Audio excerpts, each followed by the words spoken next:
Hey, I got one for you tonight, guys, gals, Sue. Um, if you're turning something, all right, I'm spinning something on the machine in the back right now, and it's a piece of 2x4. All right, because I'm experimenting with the design. I drew it out just so Jim Duxbury knows I did this. I drew it out on a piece of graph paper, which I believe it's the best way to plan is in ink. And so you can change it there easier than you can with a tool. But I have something spinning on the lathe, and it'll get it to a point. Now, here is the question. This is going to be roughed in, just a little bit sanded, knock the fuzz off.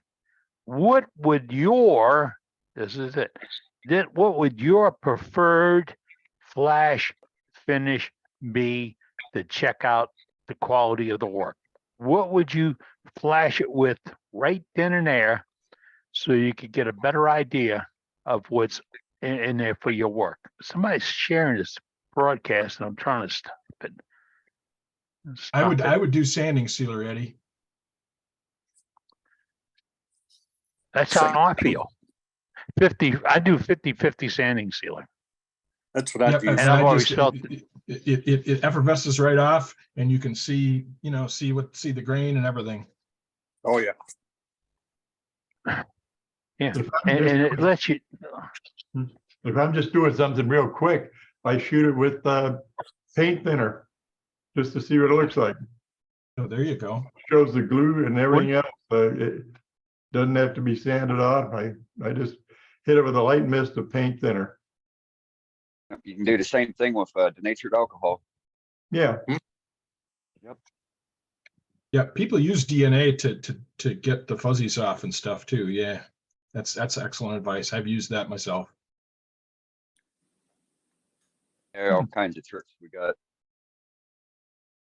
Well, a lot of turners don't realize that if you splash a piece and you say you knock the fuzz off, and then you splash with something, you will see all the rings, all the slices, all the tears, all those little bitty sins that you can overcome will jump out and stare right at you, and you say, wow, I can make one more pass with a skew, or I can do a sliding gouge cut or whatever, and also let you know how bad your sanding may be, because as soon as you start putting paper on something, you're actually cutting it again. It's just you're cutting it on little bitty grunt lines and grooves. But it give you an idea.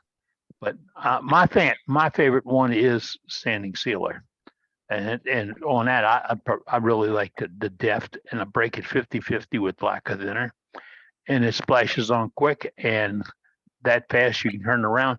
Now you can build that finish up. If you're happy with what you're seeing, you just keep building on it, sand it down a little bit more, bring it up to the high grade that you want.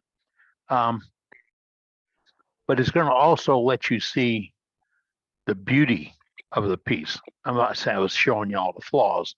No, you'll then see the beauty of what's coming out. And you'll understand that if you make the next cut a slice and slice over that you won't tear that high-low grain off. You'll slice it off, because if you sand it, you got this. You got bumps with ridges or divots with ridges. They're of different sizes. And if you sand, you magnify them. They'll, especially real different high lows, like that piece of pine I have on the lathe right now. It's wide grain, fast grown. I could feel it in cutting it that it was going to have that grain problem, not problem, but situation.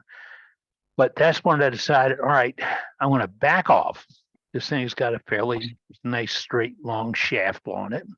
I'm going to back off, put a fresh, clean edge on my skew, and go back and make a nice, clean, fresh rub off, and just slice it right off. I mean, I'm talking the wispies that you saw last week on Dane's piece of cherry, the little wispies coming off like that.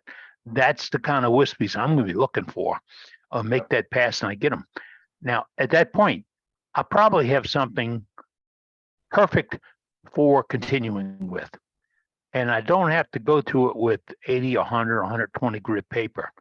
I would splash it, take a look at it. If I don't have a lot of highs and lows, knock the fuzz off, and then start up at about maybe a 220 and walk up from there. And I'm a firm believer if it's softwood, stop at 400, give up. Because after that, you're only burnishing it. Yeah, another Today, trick is to use sidewalk chalk or teacher's chalk. Just draw a couple lines over your piece that you're doing, and that chalk is going to highlight any deformities in the finish. Or everybody's got a high resolution camera on their cell phone. Take a picture of it and then blow it up and see if you can see any marks or rings that need to be removed. they'll stand out. Remember, every groove is a line, Yeah. every line's a bump, every bump's a blemish.